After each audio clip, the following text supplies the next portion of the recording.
প্রধানমন্ত্রীর সঙ্গে ১৪ দলের শীর্ষ নেতাদের বৈঠক, আছেন স্বরাষ্ট্রমন্ত্রীও।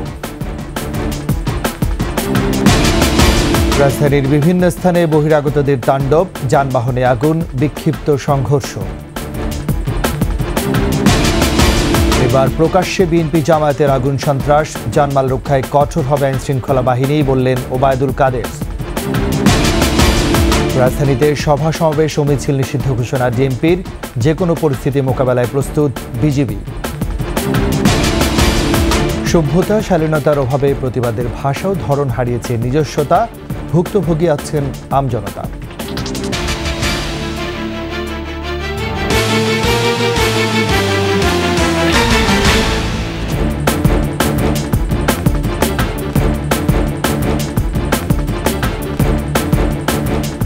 শুনছিলেন ফার্স্ট সিকিউরিটি ইসলামী ব্যাংক পিএলসির সংবাদ শিরোনাম। আমন্ত্রণ রাত 11টার 21 সংবাদের সাথে আছে আমি রাজীব জামাল। আর দর্শক, 21 টেলিভিশনের সংবাদ একই সাথে সরাসরি দেখতে পাবেন আমাদের ফেসবুক পেজ www.facebook.com/2124 অনলাইনে। এছাড়াও সংবাদে আরও থাকছে, নন্দিতজন হুমায়ুন আহমেদের প্রয়াণের 12 বছর থাকবেন চিরকালীন প্রাসঙ্গিক হয়ে, বলছেন বিশিষ্টজনেরা।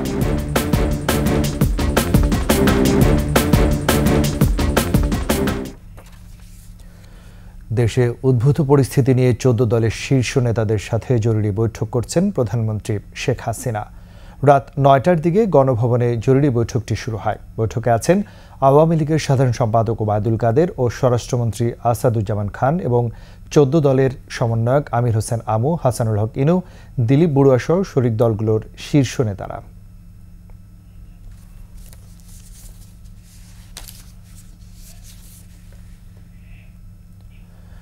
কোটা সংস্কারের আন্দোলনকে কোনোভাবেই রাজনৈতিক হাতিয়ারে পরিণত হতে দেবেন না শিক্ষার্থীরা।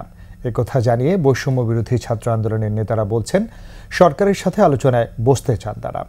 শুক্রবার আন্দোলনরত শিক্ষার্থীদের পক্ষ থেকে একথা জানানো হয়। বৃহস্পতিবার প্রধানমন্ত্রী শেখ হাসিনার নির্দেশে আন্দোলনকারীদের সাথে যে কোনো সময় আলোচনার কথা জানান আইনমন্ত্রী আনিসুল হক। কোটা সংস্কারে সরকার নীতিগতভাবে একমত বলেও মন্তব্য করেন তিনি।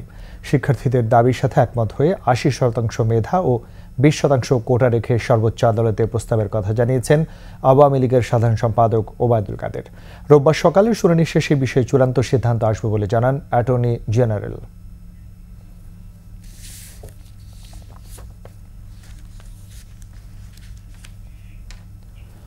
কোটা আন্দোলনকারীদের ডাকা কমপ্লিট শাটডাউন কর্মসূচির দ্বিতীয় দিনে রাজধানী জুড়ে থমথমে অবস্থা বিরাজ করছে। সতর্ক অবস্থানে আইনশৃঙ্খলা রক্ষাকারী বাহিনী। এদিকে আজও রামপুরা, বাড্ডা, গুলশান, উত্তরা, মোহাম্মদপুর ও যাত্রাবাড়িতে বিক্ষিপ্ত সংঘর্ষ ও পাল্টা ধাওয়ার ঘটনা ঘটে। এ সময় বিভিন্ন সরকারি স্থাপনায় চালানো হয় তাণ্ডব। আর এসব সহিংসতায় শিক্ষার্থী নয়, সরব ছিল বহিরাগতরা। আরও জানাচ্ছেন পার্থ সারথী। রামপুরায় বৃহস্পতিবারের সংঘর্ষের জের ধরে বিজিবি ও আন্দোলনকারীদের মধ্যে ধাওয়া পাল্টা ধাওয়ার ঘটনা ঘটে। এ সময় গুলিবিদ্ধ হয় একজন। এর আগে রাতে হামলা চালানো হয় বিটিভি সদর দপ্তরে, যেখানে গাড়িতে আগুন, ভবন ভাঙচুর ও লুটপাট চালায় হামলাকারীরা। এছাড়া রাজধানীর রামপুরা, বাড্ডা, যাত্রাবাড়ি, মহাখালী, গুলশান, উত্তরা ও ধানমন্ডির 7 মসজিদ রোডে আইনশৃঙ্খলা রক্ষাকারী বাহিনীর সাথে আন্দোলনকারীদের ধাওয়া পাল্টা দেওয়া হয়।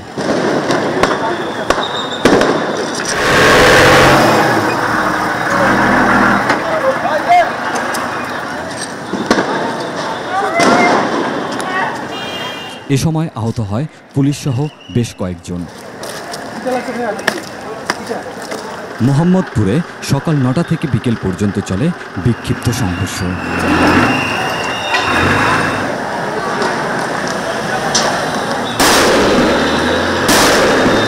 পুলিশ বলছে, আন্দোলনকারীদের মধ্যে শিক্ষার্থীদের উপস্থিতি নেই, বরং যোগ দিয়েছে বহিরাগতরা।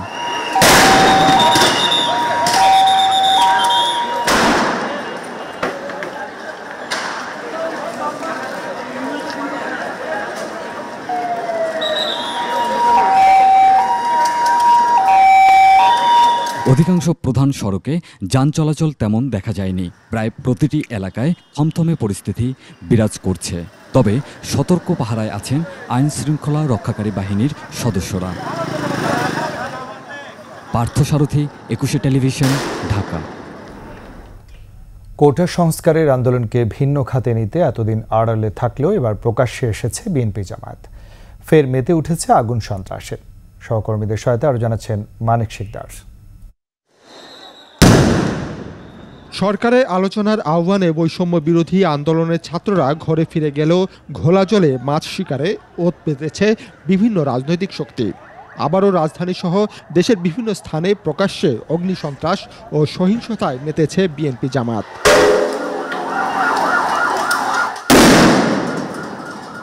দুপুরের পর বাইতুল মোকাররম ও পল্টন এলাকায় সহিংসতা ছড়িয়ে পড়ে। পুলিশকে লক্ষ্য করে ইট পাটকেল নিক্ষেপ করে তারা।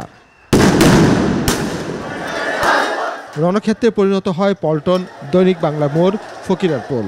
দফায় দফায় হয় ধাওয়া পাল্টা ধাওয়া। আন্দোলনকারীরা এখানে বিক্ষোভ করছেন এবং তাদের প্রতিহত করার জন্য পুলিশ যথাসাধ্য চেষ্টা করছে এবং টিয়ার গ্যাস, তারপর গ্রেনেড বোমা দিয়ে তাদেরকে ছত্রভঙ্গ করার চেষ্টা করা হচ্ছে। বিক্ষোভকারীরা বিক্ষুব্ধ হয়ে উঠছে, তাদেরকে প্রতিহত করার জন্য পুলিশ যথাযথ চেষ্টা করছে। আহত হয় আইনশৃঙ্খলা বাহিনীর সদস্য ছাড়াও পথচারী সহ সাধারণ মানুষ। এ সময় সাংবাদিক নামধারী তোহা খান জুয়েল নামের এক দুষ্কৃতিকারীকে আটক করে পুলিশ। আপনি এত কিছু বাদে সাংবাদিকদের নাম কেন ব্যবহার করলেন? বিকেলে জাতীয় প্রেস ক্লাবে সমাবেশ করতে চাইলেও সেখানে ভিড়তে দেওয়া হয়নি বিএনপি নেতাকর্মীদের। এর আগে নাশকতার অভিযোগে বিএনপির যুগ্ম মহাসচিব রুহুল কবির রিজভীকে আটক করে পুলিশ। এদিকে বিচারপতির বাসভবনে নিরাপত্তা জোরদার করা হয়েছে। পল্টন এলাকায় র্যাবের হেলিকপ্টারের টহল ছিল। মানিক শিকদার, 21 টেলিভিশন, ঢাকা। মানুষের জানমালের নিরাপত্তার স্বার্থে আইনশৃঙ্খলা রক্ষাকারী বাহিনীকে কঠোর হওয়ার নির্দেশনা দেওয়া হয়েছে বলে জানিয়েছেন আওয়ামী লীগ সাধারণ সম্পাদক ওবায়দুল কাদের। তিনি বলেন, শিক্ষার্থীরা মাঠে নেই, সন্ত্রাসী কর্মকাণ্ড চালাচ্ছে বিএনপি ও জামায়াত শিবির। তাদের এসব কর্মকাণ্ড বন্ধে সারা দেশে ঐক্যবদ্ধ প্রতিরোধ গড়ে তোলারও আহ্বান জানান ওবায়দুল কাদের। মাহমুদ হাসানের প্রতিবেদন। 23 বঙ্গবন্ধু এভিনিউয়ে গায়েবানা জানাজায় অংশ নেন আওয়ামী লীগ সাধারণ সম্পাদক ওবায়দুল কাদের সহ দলের সিনিয়র নেতারা। পরে যোগ দেন সন্ত্রাস বিরোধী সমাবেশে। বলেন, কোটা আন্দোলনকারীরা এখন আন্দোলনে নেই। জামাত শিবির আর বিএনপির সন্ত্রাসী ক্যাডাররা সরকার পতনের আন্দোলন করছে, চালাচ্ছে অগ্নিসন্ত্রাস। আন্দোলন চলে গেছে, জামাত শিবির, ছাত্রদল, এই যুবদল, এই অপশক্তির কাছে এদের হাতে আন্দোলন। এরা এখন এদের পুরনো পরাজয়ের প্রতিশোধ নিতে চায়। বিএনপি জামাত সন্ত্রাসীদের বিরুদ্ধে ঐক্যবদ্ধ প্রতিরোধ গড়ে তোলে। ধৈর্যের বাঁধ ভেঙে যাওয়ায় আইনশৃঙ্খলা বাহিনীকে কঠোর হওয়ার নির্দেশনা দেওয়া হয়েছে বলেও জানান ওবায়দুল কাদের। আমরা সহ্য করতে করতে দেয়ালে পিঠ থেকে গেছে। বাধ্য হয়ে প্রধানমন্ত্রী শেখ হাসিনা আজকে আইন প্রয়োগকারী নিরাপত্তা বাহিনীকে কঠোর হওয়ার নির্দেশ দিয়েছে। গুজবে কান না দিয়ে সব অপশক্তির বিরুদ্ধে সোচ্চার হওয়ারও আহ্বান জানান ওবায়দুল কাদের। মাহমুদ হাসান, 21 টেলিভিশন, ঢাকা। তথ্য সম্প্রচার প্রতিমন্ত্রী মোহাম্মদ আরাফাত বলেছেন, কোটা আন্দোলনকারীরা নয়, আন্দোলনের সঙ্গে মিশে গিয়ে রাষ্ট্রীয় গুরুত্বপূর্ণ স্থাপনায় সন্ত্রাসী কায়দায় আক্রমণ করছে জামায়াত বিএনপি। শুক্রবার বিকেলে উত্তর সিটি কর্পোরেশনের কার্যালয়ে সংবাদ সম্মেলনে এসব হামলার দায় হামলাকারীদেরই নিতে হবে বলে উল্লেখ করেন তিনি। প্রতিমন্ত্রী জানান, এসব ঘটনায় সরকার মর্মাহত, তবে শিক্ষার্থীদের কথা বিবেচনা করে এখনও ধৈর্যের সঙ্গে পরিস্থিতি মোকাবেলা করছেন। শিক্ষক, অভিভাবক ও সমাজের বিবেকবানদের প্রতি সন্তানদের ঘরে রাখা এবং আক্রমণকারীদের বিরুদ্ধে শক্ত প্রতিবাদ গড়ে তোলারও আহ্বান জানিয়েছেন তিনি। এরা হচ্ছে তৃতীয় পক্ষ সন্ত্রাসী গোষ্ঠী, জামাত বিএনপির সন্ত্রাসীরা। এই বিষয়টি কিন্তু এখন পরিষ্কার হয়ে গেছে, কারা আক্রমণকারী এবং কারা আক্রান্ত। আক্রমণকারী এবং আক্রান্ত একইভাবে দায়ী হতে পারে না। যা সংঘাত সহিংসতা হচ্ছে, এর জন্য যে ধরনের ক্ষয়ক্ষতি হবে, হতাহতে যেই ঘটনা ঘটবে, তার জন্য শুধু আক্রমণকারীরাই দায়ী থাকবে, আক্রান্তরা না। এদিকে সহিংসতা এড়াতে রাজধানীতে সব ধরনের সভা সমাবেশ ও মিছিল নিষিদ্ধ ঘোষণা করেছে ঢাকা মহানগর পুলিশ ডিএমপি। কোটা আন্দোলনকে কেন্দ্র করে গেল কয়েকদিন ধরে রাজধানীতে হতাহত ও সহিংসতার ঘটনা ঘটেছে। এই অবস্থায় আজ রাজধানীতে পাল্টাপাল্টি কর্মসূচিতে আওয়ামী লীগ ও বিএনপি। নতুন করে সহিংসতা এড়াতে রাজধানীতে তাই সব ধরনের সভা সমাবেশ ও মিছিল নিষিদ্ধ ঘোষণা করেছে ডিএমপি। তবে আওয়ামী লীগ ও বিএনপি দলীয় কার্যালয়ের সামনে ছাড়া অন্য কোথাও সমাবেশ অনুষ্ঠানে নিষেধাজ্ঞা দিয়েছেন তারা।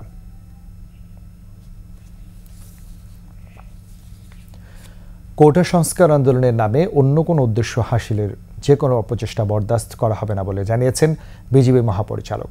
তিনি বলেছেন, জনগণের জানমালের নিরাপত্তায় যে কোনো পরিস্থিতি মোকাবেলায় প্রস্তুত রয়েছে বর্ডার গার্ড বাংলাদেশ।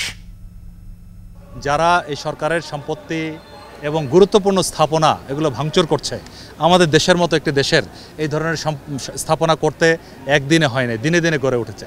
সেগুলো যারা ভাঙচুর করছে তাদের দেশের জন্য কোনো মায়া থাকতে পারে না, এটা একটি বড় ষড়যন্ত্রের অংশ। তো সেই যারা করছে তাদের এগেনস্টে কাজ করার জন্য আইনশৃঙ্খলা বাহিনীর সাথে বিজিবিও আছে এবং আমরা এই ধরনের ষড়যন্ত্র যা নস্যাৎ করার জন্য বদ্ধপরিকর।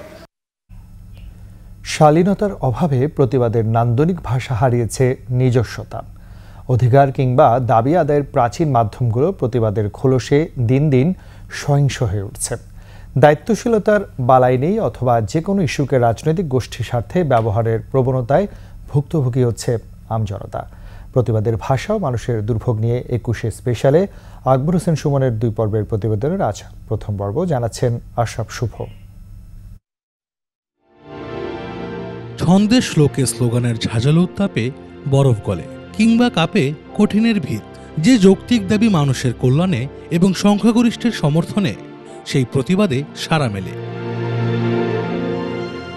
জাতীয় প্রেস ক্লাবের সামনে ভূমিহীন কৃষকের জমি ফিরে পেতে মাসাধিককালের অসহিংস বিকল্প আমরণ অনশনও এক শক্তিশালী প্রতিবাদ। ওরা গভীর রাতে আমাকে মারধর করে ঘর থেকে বের করে দিয়ে, আমার নাবালক সন্তানকে বের করে দিয়ে ওরা সব কিছু একবার লুটপাট করে ফেলছিল। থানায় আমাদের কেস নেয় নাই, আমাদের কক্সবাজারে অনেকের কাছে গিয়েছি, আমরা সুরাহা পাই নাই। প্রধানমন্ত্রী যদি আমাদের কথা না শুনে বা না করে, আমাদের যাওয়ার আর কোনো রাস্তা নেই। যেখানে উনি লক্ষ লক্ষ মানুষকে পুনর্বাসন করতেছে, সেখানে একজন রাজাকারের পুত্র কিভাবে আমাদের এই ক্ষতিটুকু করলো। অথচ কোনো কোনো গোষ্ঠী আন্দোলনের মোড়কে সড়ক অবরোধ, যানবাহন ভাঙচুর ও অগ্নিসংযোগ বাড়ায় নিত্য জনদুর্ভোগ। সময়, অর্থ, প্রাণ হয় ক্ষয়ক্ষতি। কিছু পাচ্ছি না, কিন্তু আমার খুব প্রচন্ড কষ্ট হচ্ছে। শাহবাগ থেকে যাব সংসদ ভবনের ওইদিকে, কিন্তু বাচ্চা নিয়ে তোর গাড়িও পায় না, খুব কষ্ট হইতেছে রাস্তার মধ্যে। এখন যাত্রী নাই, এখন তেলের টাকা হবে না, যাত্রী নেমে গেছে সব। এখন আমি মহাজনদের কি হিসাব দিব? এখন কখন ছাড়বে, কখন টিপ মারবো, কখন টাকা দিব? আমরা তো আজকে বেতনই পাবো না। বিশেষ কোনো ব্যক্তি বা গোষ্ঠীর নিজস্ব প্রয়োজনে রাষ্ট্রীয় সম্পদ অথবা জনগণের ক্ষতি সংবিধান পরিপন্থী। আন্দোলন করতেছেন করেন, সরকারের সাথে বসেন, সরকারেরও একটা ডিসিশন নেওয়া উচিত। রাস্তার যে অবস্থা, অবরোধের কারণে এখন বাচ্চা প্রায় 2টা অফিস যাইতে পারলাম না, রাস্তার মধ্যে ভোগান্তির মধ্যে আছি। গণতন্ত্র, আইনের শাসন, বাক ও ব্যক্তি স্বাধীনতা, ভোটাধিকার সহ মৌলিক অধিকারের শর্ত পূরণেই রাষ্ট্রের কাছে নাগরিকের ন্যায্য পাওনা। তবে সেই পাওনা বুঝে নিতে দায়িত্বশীল হতে হয়। আশরাফ শুভ, ২১শে টেলিভিশন, ঢাকা। জনগণের নিরাপত্তার স্বার্থে আগামীকাল থেকে অনির্দিষ্টকালের জন্য মেট্রো রেল বন্ধ ঘোষণা করা হয়েছে। শুক্রবার মেট্রো কর্তৃপক্ষ এই ঘোষণা দেওয়ার পর 2টি বন্ধ স্টেশনে হামলা চালিয়ে ভাঙচুর করেছে দুর্বৃত্তরা। বৃহস্পতিবার কমপ্লিট শাটডাউন কর্মসূচি চলাকালে মিরপুর 10 নম্বরের মেট্রো স্টেশনের পাশে পুলিশ বক্সে অগ্নিসংযোগের ঘটনা ঘটে। এতে ব্যাপক ঝুঁকিতে পড়েন মেট্রো রেলের যাত্রীরা। তাৎক্ষণিকভাবে বন্ধ করে দেওয়া হয় 4টি স্টেশন। এর আগে বুধবার ফার্মগেট মেট্রো স্টেশনে 2বার হামলার শিকার হয়।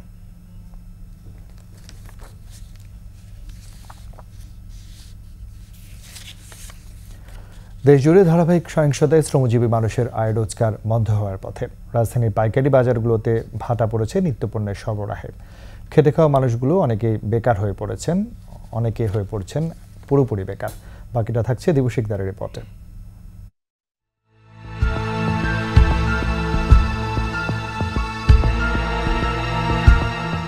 এই রিক্সা চালক যাত্রীর অভাবে খালি রিক্সা নিয়ে যাচ্ছেন এদিক সেদিক। যে অবস্থা পরিস্থিতি, না খাওয়া মরতে হবে দাদা। মানে নিজের পেটটাও চলা মানে খুব কষ্ট হয়ে যাইতেছে গাড়ি। কারওয়ান বাজার এলাকার চিত্র এটি। দিনরাত কর্মব্যস্ত এই বাজার এখন অনেকটাই ফাঁকা। ঢাকার বাইরে থেকে আসতে পারছে না নিত্যপণ্য। এই গন্ডগোলে বাস আইই না, গাড়ি দরে গাড়ি ছাড়ে না। তো এই মাছ পরশু দিনের মাছ আমরা ব্যস্ত আছি। ফুটপাতের ক্ষুদ্র ব্যবসায়ীদের বেচাকেনা নেই, বিক্রি না হয় পচে যাচ্ছে ফল। মাল কিনে রাখছি, পয়সা যায়, মাল বেচতে পারতেছি না। প্রায় 1-1.5 লাখ টাকায় আন্দোলন হইতে নষ্ট হয়েছে, লস ব্যবসায়। বেচা কিনা তো না হলে তো আমরা চলা পারি না। মাল কিনবো, বেচবো, লাভ হবে, চলতে পারবো, কিন্তু মাল কিনে তো বেচা যায় না, লোকজন কম। এই অবস্থায় চললে আমাদের আর 2-1 দিন গেলে হয়তো না খাইয়ে থাকতে হইবে, কারণ আমরা তো দিন আয় না দিন খাওয়ার মতোই পরিস্থিতি। আজকে কামাই করলে খাবো, কামাই না করলে খাওয়া নাই। পাশাপাশি পণ্য পরিবহনের যানবাহনগুলোর বেশিরভাগই বন্ধ। বেকার হয়ে পড়েছেন অনেক ভ্যান চালক। সারা বাংলাদেশেই যাতায়াত করি, কিন্তু বর্তমানে পরিস্থিতির জন্য কোথাও যেতে পারতেছি না। মহাজনরা যদি টিপ না মারে, যারা আমাদের নেয় আর কি ভাড়া চালিত গাড়ি যারা ডাকে আমাদের, ওনারা যদি না ইয়া করতে পারে তাহলে তার আমরা টাকাটা পাই না। আমি গাড়ি চালাই, ভাঙ্গা গাড়ি, যদি 2 দিনে আমার ইনকাম না তা আমার ফ্যাক্টরি তো বন্ধ। কাম কাজ নাই, আর গাড়ি ভাড়া জোগাড় করবো, বাড়িতে যাবো, এই সিস্টেম নাই। পোলাপারের লেখাপড়ার খরচ, আমরা 2 দিন ধরে বসে রয়েছি, 1 টাকাও ইনকাম নাই। মানে আমরা অনেক কষ্টে আছি, দেশের যে অবস্থা, মানে আমরা নিরীহ মানুষ যারা আছি তারা অনেক কষ্টে আছি, আমার কষ্ট তো দেখার মানুষ নেই। কষ্টে আছেন দিনে এনে দিন খাওয়া এইসব মানুষ। যে পরিস্থিতি আমরা কীভাবে চলবো, কাজকর্ম থাকলে কাজকর্ম চলা যায়, কাজকর্ম নাই, কিছু নাই, এ বইয়ে বইয়ে রয়েছি। কিনা বেচা থাকলে সে আমরা একটা খ্যাপটা দিতে পারি, মানে কোনো রকম বসে আছি আর কি, নিজের পেটটা খালি চলতেছে। সহিংসতা ও ভোগান্তি থেকে নিস্তার চান তারা। দীপু শিকদার, 21 টেলিভিশন, ঢাকা। সরকারের পদত্যাগ ও আন্দোলনরত শিক্ষার্থীদের দাবি আদায় না হওয়া পর্যন্ত বিএনপির কর্মসূচি অব্যাহত থাকবে বলে জানিয়েছেন দলটির মহাসচিব মির্জা ফখরুল ইসলাম আলমগীর। সন্ধ্যায় গুলশানের চেয়ারপারসনের রাজনৈতিক কার্যালয়ে সংবাদ সম্মেলনে তিনি বলেন, বৈষম্য বিরোধী ছাত্র আন্দোলনের কর্মসূচিতেও বিএনপির পূর্ণ সমর্থন অব্যাহত থাকবে। বিএনপি নেতাকর্মীদের উপর নির্যাতনের অভিযোগ তুলে ক্ষোভ ও গ্রেফতারকৃতদের মুক্তির দাবিও জানান মির্জা ফখরুল। চলমান আন্দোলনের এই প্রেক্ষাপটে বৈষম্য বিরোধী ছাত্র আন্দোলন ঘোষিত কমপ্লিট শাটডাউন কর্মসূচির প্রতি আমাদের অব্যাহত পূর্ণ সমর্থন আবারও ঘোষণা করছি। যতক্ষণ পর্যন্ত না তাদের এই দাবি গ্রহণযোগ্য হবে এবং এই সরকার পদত্যাগ না করবে, আমাদের এই আন্দোলন চলতেই থাকবে। এবার আমাদের সাপ্তাহিক আয়োজন জনদুর্ভোগ।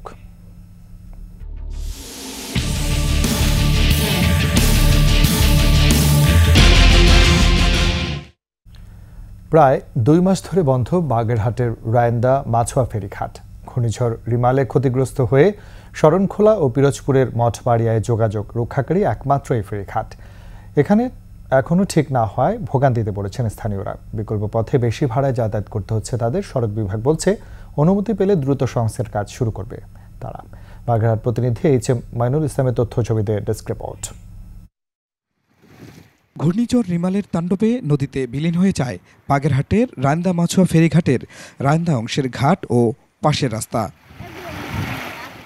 এতে চলাচল বন্ধ হয়ে যায় শরণখোলা পিরোজপুরের মঠবাড়িয়ার যোগাযোগ রক্ষাকারী গুরুত্বপূর্ণ এ ঘাটে দিয়ে। ফেরি বন্ধ থাকায় চরম ভোগান্তিতে পড়েছেন বলেশ্বরের 2 পারের মানুষ। বিকল্প ট্রলার ঘাট থাকলেও অতিরিক্ত ভাড়া গুনতে হচ্ছে নদী পারের মানুষদের। ভুক্তভোগীরা জানান, আগে তাদের ফেরি পারাপার হতে 10 টাকা লাগলেও এখন দিতে হচ্ছে 50 টাকা। যাত্রী চরম দুর্ভোগে। আগে 10 টাকায় আইতে পারতো, 10 টাকা যাইতে পারতো, এখন 50-60 টাকা লাগে। ভেঙে চুরে সব তছনছ হয়ে গেছে, তা মানুষের যাতায়াতের খুব দুর্ভোগ হচ্ছে। আমাদের যাতায়াত পারাপার মানুষের খুব দুর্ভাগ্য হচ্ছে। যান পারাপার করতে না পারায় ক্ষতিগ্রস্ত হচ্ছেন ব্যবসায়ীরাও। ঘাটটার যে পরিস্থিতি হয়েছে তাতে 2 ওপারের মানুষের যে ক্ষতি আর যে কষ্ট হচ্ছে, তাতে ওই যে খেওয়া ঘাটে মানুষ যাইয়া ঠিক মতন গাড়ি ঘোড়া নিয়ে উঠতে পারতে আসে না। আমাকে ব্যবসা বাণিজ্য বন্ধ, যদি এই ফেরিঘাটটা একটু দ্রুত নির্মাণের কাজ ধরতো তাহলে আমাকে একটু উপকার হতো। ফেরি চলাচল থাকতো, আমরা যানবাহনটা আমরা একটু বাঁচতে পারতাম বা চলাফেরি আমার একটু ভালো হতো। সড়ক বিভাগ বলছে সংস্কারের জন্য প্রস্তাব ঊর্ধ্বতন কর্তৃপক্ষের কাছে পাঠানো হয়েছে। অনুমোদন পেলে শুরু হবে কাজ। ফেরিঘাটে মেরামতের জন্য প্রয়োজনীয় বরাদ্দের জন্য প্রশাসনিক অনুমোদন চাওয়া হয়েছে ইতিমধ্যে, যেটা মন্ত্রণালয় অনুমোদনের অপেক্ষায় আছে। প্রশাসনিক অনুমোদনটা পাওয়ার সাথে সাথে আমরা কার্যক্রম শুরু করব। তবে কবে তা অনুমোদন হবে জানে না কেউ। প্রতিদিন এই ফেরি দিয়ে 30 থেকে 40 হাজার মানুষ ও হাজারের বেশি যানবাহন পারাপার হতো। খুরশিদ আলম মুকুল, 21 টেলিভিশন। হুমায়ুন আহমেদের লেখা গল্প উপন্যাসের প্রভাবে বাংলাদেশে ভারতসহ বিদেশি সাহিত্যিকদের বাজার কমলেও শুধু অনুবাদের অভাবে নোবেলসহ আন্তর্জাতিক পুরস্কার পাননি, বরং নেই কথা সাহিত্যিক। তার লেখনীতে নান্দনিকভাবে চিত্রিত হয়েছে বঙ্গভঙ্গ, দেশভাগ, ভাষা আন্দোলন আর মহান মুক্তিযুদ্ধ। হুমায়ুনই প্রথম যুদ্ধ অপরাধীদের বিচারের নিমিত্তে গল্প লিখে জনমত গঠনে রাখেন অসামান্য অবদান। প্রয়াণের 12 বছরে বাংলা সাহিত্যের প্রবাদ পুরস্কার স্মরণ করছেন আদিত্য মামুন।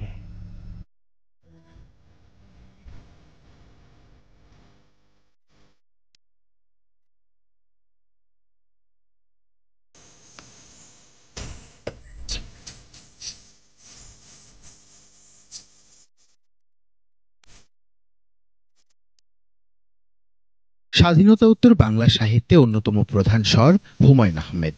সাহিত্যের প্রায় সকল ক্ষেত্রে তিনি বিচরণ করেছেন অনায়াস। ক্রমেই হয়ে ওঠেন বাংলা ভাষার শক্তিমান ও নন্দিত লেখক। নাটক চলচ্চিত্রে এখনো হুমায়ুন আহমেদ অনন্য। আমার যমুনার জল দেখতে কালো, সাঙ্কলিতে লাগে ভালো, মিশিয়া গেল জয় হলে। 80-র দশক থেকেই অমর একুশে বইমেলায় একচ্ছত্র আধিপত্য হুমায়ুন আহমেদের। সুনীল সমরেশ শীর্ষেন্দুদের রাজ্যে নিজেই অধিপতি। হুমায়ুন আহমেদের চাহিদা যত বাড়তে থাকে, পার্শ্ববর্তী দেশের লেখকদের বইয়ের একটা বিশাল চাহিদা এখানে ছিল, সেই চাহিদাটা কিন্তু অনেকটা কমতে থাকে এবং বর্তমানে কিন্তু এই চাহিদা আগের থেকে আরো অনেক কমে গেছে। তবে ভালো মানের অনুবাদকের অভাব বোধ করেছেন হুমায়ুন আহমেদ নিজেও। উনি যা সৃষ্টি করে গেছেন সেই সৃষ্টিকর্মগুলোর সঠিক মূল্যায়ন আমরা হয়তো করতে পারিনি। এগুলো যদি আজকে অন্য ভাষায় অনুবাদ হতো, এগুলোর মূল্যায়ন হতো এবং নানানভাবে আন্তর্জাতিক বিভিন্ন স্বীকৃতি কিন্তু তার লেখার মাধ্যমে উনি পেতেন। হুমায়ুন আহমেদ বাংলার শেকড় সন্ধানী ছিলেন, একই সাথে মুক্তিযুদ্ধকে তুলে ধরেছেন তার লেখায়। মুক্তিযুদ্ধের প্রতি তার যে অকৃত্রিম শ্রদ্ধা এবং ভালোবাসা, এবং সেগুলো কিন্তু আমরা নানাভাবে পেয়েছি। তুই রাজাকার এই শব্দটা কিন্তু হুমায়ুন আহমেদ একটা পাখির মুখ দিয়ে বলাইছে। যুদ্ধাপরাধীদের বিচার হওয়ারও বহু আগে, উনি কিন্তু যুদ্ধাপরাধীদের বিচারের প্রসঙ্গ ওনার লেখায় নিয়ে আসছেন। একজন স্কুল শিক্ষক, সে সারা দেশে স্বাক্ষর সংগ্রহ করতেছে যুদ্ধাপরাধীদের বিচারের জন্য। এই বিষয়গুলো কিন্তু অনেক আগেই ওনার লেখায় চলে এসছে। টেলিভিশন, নাটক, গান, চলচ্চিত্রেও তার বিস্ময়কর প্রতিভা আজও অম্লান। হুমায়ুন আহমেদ চিরকালীন প্রাসঙ্গিক বলেও মনে করেন সবাই। একজন লেখকের প্রয়াণের 12 বছর পরও এখনো তার প্রত্যেকটি বই যেভাবে পাঠক সমাদ দিত এবং প্রতিনিয়ত নতুন নতুন পাঠক সৃষ্টি হচ্ছে, ওনার এই অকাল প্রয়াণে আমাদের বাংলা সাহিত্য অনেক কিছু হারিয়েছে। আদিত্য মামুন, 21 টেলিভিশন, ঢাকা। আগাম বন্যা, খরা আর বাতাসের ঢেউ, আফালের তাণ্ডব সহ প্রাকৃতিক দুর্যোগ মোকাবেলা করে কোনো মতে টেকে আছেন নেত্রকোনার হাওরবাসী। এখনও ভাঙছে খালিয়াজুরির সাতগাঁও থেকে বোয়ালি সড়কসহ গাজীপুর ইউনিয়নের চরপাড়া গ্রামের বাড়িঘর। সমস্যার স্থায়ী সমাধানে হাওড় অঞ্চলের নদী খনন সহ গ্রামগুলোতে প্রতিরক্ষা দেয়াল নির্মাণের জনদাবি পূরণের আশ্বাস প্রশাসন ও জনপ্রতিনিধিদের। নেত্রকোনার প্রতিনিধি মনোরঞ্জন সরকারের তথ্যছবিতে ডেস্ক রিপোর্ট। কৃষিতেই ভরসা হাওর বেষ্টিত নেত্রকোনার মদন মোহনগঞ্জ ও খালিয়াজুরিবাসীর। বর্ষা এলেই তলিয়ে যায় রাস্তাঘাট, পানি ওঠে বাড়িঘরে, চলে বাতাসের ঢেউয়ে আফালের তাণ্ডব। বছরে একটিমাত্র ফসলও ভেসে যায় আগাম বন্যায়। দুর্গম হাওড়াঞ্চলে আফালের তাণ্ডবে ভাঙছে সড়ক। খালিয়াজুরির চরপাড়া, রূপনগর, লক্ষ্মীপুর, নাজিরপুর, নতুনপাড়া, আশাচানপুর সহ বিলীনের পথে অন্তত 16টি গ্রাম, হুমকিতে আরও অন্তত 20 গ্রাম। ভেঙে গেছে খালিয়াজুরির সাতগাঁও থেকে বোয়ালি সড়কটিও। বাড়িঘর বিলীনের আতঙ্কেও হাওরবাসী।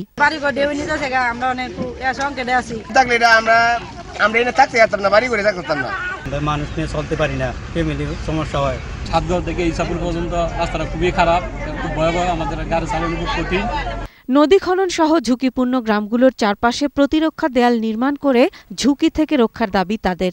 একমাত্র বুড়ো ফসলের উপর নির্ভরশীল, আর এই ফসল পাহাড়িয়া ঢলে অকাল বন্যায় প্লাবিত হয়ে অনেক সময় ফসল নষ্ট হয়ে যায়। তারা যদি না দেয় সরকারে, তাহলে আমরা থাকবো কই? এগুলোর মধ্যে যদি কিছু ব্লক সৃষ্টি করে অথবা মনে করেন যে আপনার ওয়াল প্রোডাকশন দেওয়া দেয়, তাহলে আমাদের এই খালিয়াজুড়ি চাক্কা ইউনিয়নের মানুষ অনেক নিরাপত্তা পাবে। কিছু গ্রামে তৈরি হয়েছে প্রতিরক্ষা দেয়াল, পর্যায়ক্রমে গড়া হবে অন্যগুলোতেও। আমি আশাবাদী যে এই সমস্যা সমাধানে নিশ্চয়ই সরকারের পক্ষ থেকে আমরা সহযোগিতা পাব। চিরসঙ্গী প্রাকৃতিক দুর্যোগ থেকে চির মুক্তি চান হাওরবাসী। মাসুম আলিসা, একুশে টেলিভিশন। এবার বাণিজ্য সংবাদ।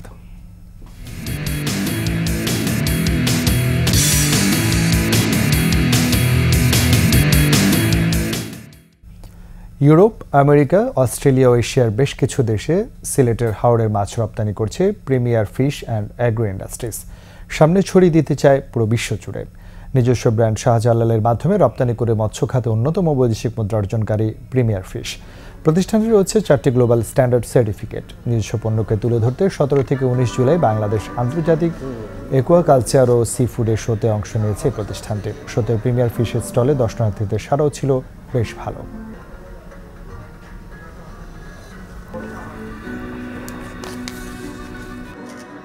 আমাদের কোয়ালিটি স্ট্যান্ডার্ড, গ্লোবাল ফুড, এই 4টি ইন্টারন্যাশনাল স্ট্যান্ডার্ড সার্টিফিকেট আমাদের রয়েছে। তার মধ্যে হ্যাচাপ, আইএসও, বিআরসিজিএস অন্যতম। এবার আন্তর্জাতিক খবর।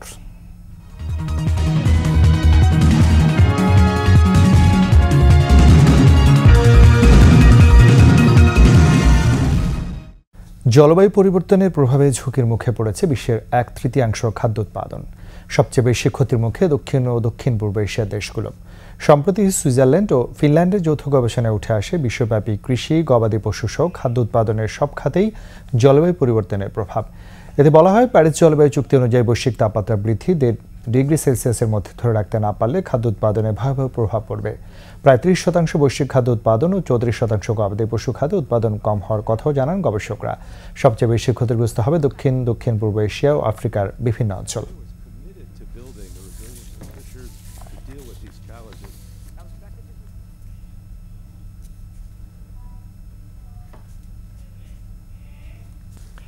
শেষ করছি রাত 11টার 21 সংবাদ। যাওয়ার আগে ফার্স্ট সিকিউরিটি ইসলামী ব্যাংক পিএসসি সংবাদ শিরোনামগুলো জানাচ্ছি আরও একবার। প্রধানমন্ত্রীর সঙ্গে 14 দলের শীর্ষ নেতাদের বৈঠক, আছেন স্বরাষ্ট্রমন্ত্রীও। রাজধানীর বিভিন্ন স্থানে বহিরাগতদের তাণ্ডব, যানবাহনে আগুন, বিক্ষিপ্ত সংঘর্ষ। এবার প্রকাশ্যে বিএনপি জামাতের আগুন সন্ত্রাস, জানমাল রক্ষায় কঠোর হবে আইনশৃঙ্খলা বাহিনী, বললেন ওবায়দুল কাদের। রাজধানীতে সভা সমাবেশ ও মিছিল নিষিদ্ধ ঘোষণা ডিএমপির, যে কোনো পরিস্থিতি মোকাবেলায় প্রস্তুত বিজিবি। সভ্যতা শালীনতার অভাবে প্রতিবাদের ভাষা ধরন হারিয়েছে নিজস্বতা, ভুক্তভোগী হচ্ছেন আমজনতা।